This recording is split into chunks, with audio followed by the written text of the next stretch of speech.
एक समय की बात है, प्राचीन जापान में वहां एक युवा छात्र था जिसका नाम कियोशी था। वह जेन के रास्ते सीखने के उत्सुक था।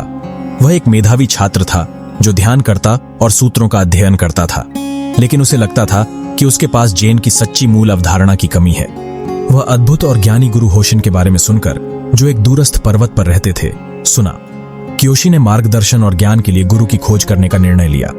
घने जंगल और ढलानों के कठिन मार्गों के माध्यम से लंबी और कठिन यात्रा के बाद कियोशी अंतिम रूप से ओशन के निर्मल आवास पर पहुंचा। ये गुरु थोड़े शब्दों के लिए जाने जाते थे, लेकिन उनमें अपार ज्ञान था जो आध्यात्मिक उन्नति के मार्ग पर चल रहे लोगों द्वारा अत्यंत खोजी जाती थी।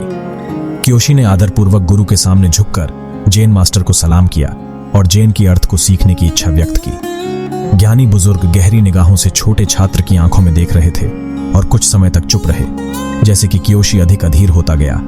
अंत में गुरु ने एक पत्थर उठाया और इसे जमीन पर मारा। पत्थर ने एक तीव्र स्पष्ट ध्वनि उत्पन्न की जो आसपासी पर्वतों में गूंज उठी। होशिन ने फिर कियोशी से पूछा, क्या तुम पत्थर की ध्वनि सुनते हो? छात्र चकित परंतु आकर्षित होकर उत्तर दिया कि वास्तव में उसने ध्वनि सुनी है। जेन मास्टर ने फिर कियोशी से पूछा, अब सुनो, शांति की ध्वनि सुनो। कियोशी ने अवश्य ही सीखने की इच्छा को समझते हुए इस सवाल पर ध्यान केंद्रित किया। पहले तो ऐसा लगा कि यह असंभव कार्य है। उसका मन विचारों और विचरणों से भरा हुआ था, लेकिन वह सतर्क रहा और ध्वनियों के बीच की शांति की ओर बढ़ता रहा। दिन ने हफ्ते में बदल गए और हफ्ते महीने में बदल गए।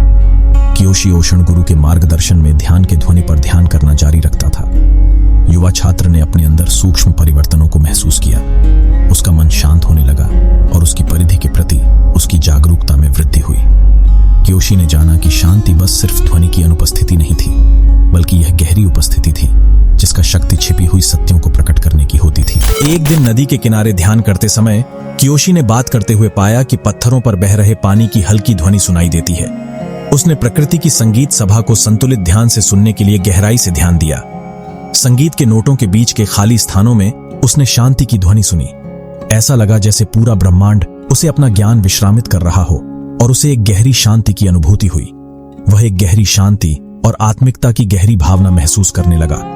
कियोशी ने जीवन के हर पहलू में शांति की शक्ति को ग्रहण करना सीखा। ओशन के साथ अभ्यास करते रहते हुए उसने यह खोजा कि जब वह सच्चाई से सुनने का सही तरीके से ध्यान देता है तो शांति उसे मार्गदर्शन और स्पष्टता प्रदान करती है जिसे वह कहीं और नहीं पा सकता था। सालों बीतने के साथ साथ योशी की महानता और सहानुभूति के रूप में कीर्ति उसके चारों ओर फैलने लगी। जीवन के हर क्षेत्र से लोग उसकी सलाह और मार्गदर्शन के लिए आते थे। वह अक्सर अपनी स्वयं की प्रगति की कहानी और शांति की शक्ति को साझा करता था जो उसके जीवन को परिवर्तित कर देती थी। एक दिन धनी व्यापारी केंजी नामक व्यक्ति कियोशी के द्वार पर पहुंचे। उन्होंने 2 बेटों के बीच व्यापार के मसले को हल करने के लिए सहायता मांगी, क्योंकि परिवार व्यापार के बारे में मतभेद के कारण दूर हो गए और आपस में कड़वाहट कर रहे थे। उन्होंने उसे नदी के किनारे ध्यान करने के लिए आमंत्रित किया। जब वे शांति में बैठे, बहते पानी की सुरमई आवाज, हवा में पत्तियों की हल्की हंसी और हल्के हल्के शोर ने उनकी ध्यान केंद्रित किया।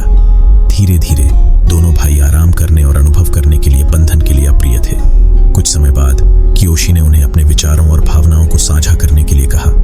उन्हें आश्चर्य हुआ जब दोनों भाई ने महसूस किया कि शांति ने उन्हें मतभेद की नजर में नया दृष्टिकोण दिया है। एक दूसरे के शब्दों को सुनते हुए उन्होंने महसूस किया कि उनकी टकराव असमझ और अनकही अपेक्षाओं में उत्पन्न हुई थी।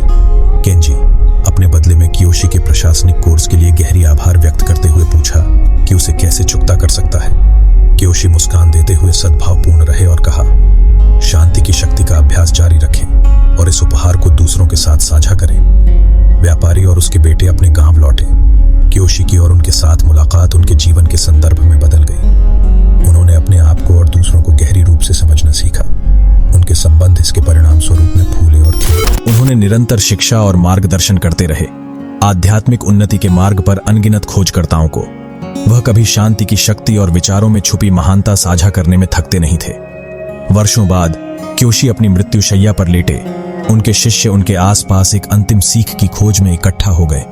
एक कमजोर लेकिन शांत मुस्कान के साथ कियोशी ने कहा, शांति की ध्वनि सुनो और तुम ब्रह्मांड के ज्ञान को सुनोगे। और उसके साथ महान शिक्षक ने अपनी आंखें बंद की और आखिरी सांस ली, अपने पीछे एक ज्ञान और सहानुभूति की विरासत छोड़ते हुए। यह विरासत आने वाली पीढ़ियों को प्रेरित करने वाली ज्ञान और दया की एक परंपरा छोड़ गई जो हमारे रोजमर्रा के जीवन की शोर और बाधाओं के बीच के खाली स्थानों में प्राप्त हो सकती है। शांति की शक्ति के साथ आपके अपने जीवन में ठहरने की आशा करते हैं। यह कहानी आपको याद दिलाती है कि वास्तविक ज्ञान और समझ अक्सर हमारे दैनिक जीवन के शोर और विक्षेपों के बीच की जगहों में पाया जा सकता है। शांति की शक्ति को ग्रहण करके हम अपने आप को विकास, परिवर्तन और परिसंपर्क की गहराई में खोलते हैं। इस यात्रा में हमारे साथ जुड़ने के लिए आपका धन्यवाद। उम्मीद है कि यह कहानी आपको प्रेरित करेगी कि अपने जीवन में भी शांति के क्षणों को ढूंढें, अपनी अंदर छिपे ज्ञान की खोज करें